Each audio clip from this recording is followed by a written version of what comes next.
இருக்காங்க, எந்த ஆணுடைய உதவியும் இல்லை, யாருடைய உதவியும் இல்லை, அந்த பாலைவனத்தில் தன்னந்தனியாக இருந்து கொண்டு சொல்கிறார்கள், அல்லாஹ் என்னை பாதுகாப்பார், நீங்கள் போய் வாருங்கள் என்று கணவனை அனுப்பி வைக்கிறாங்க. பெண்களுக்கு பொதுவான இலகுவான மனசு இருக்கும், அவங்க ரொம்ப கஷ்டமான விஷயங்கள் இறங்க மாட்டாங்க.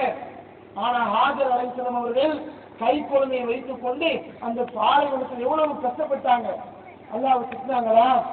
சாப்பாடு இல்ல, குழந்தை இஸ்மாயில் கதறாரு, இவங்க சாப்பிட்டாங்க குழந்தைக்கு பால் தர முடியும், இவங்களும் சாப்பிட முடியல, குழந்தைக்கும் பால் தர முடியல, குழந்தை கதறுகிறது. அல்லாஹ் ஏற்றாங்களா? அல்லாஹ் மீது வைத்த அந்த நம்பிக்கையை அவர்கள் குறைத்தார்களா? இல்ல. சஃபாவுக்கும் மர்வாவுக்கும் மத்தியில 7 தடவை ஓடினார்கள், சிரமப்பட்டார்கள். அல்லாஹ் வைத்த அந்த நம்பிக்கை இழக்கல. கடைசியில் அல்லாஹ் அவங்களுக்கு அருள் புரிந்தார்.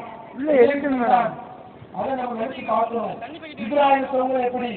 மனைவி முன்னாடி பேசாம மனைவியையும் பிள்ளையையும் விட்டு விட்டு தூரமான இடத்துக்கு போய் இப்ராஹிம் சொல்ல அல்லாஹ்ட்ட கையேந்துறாங்க.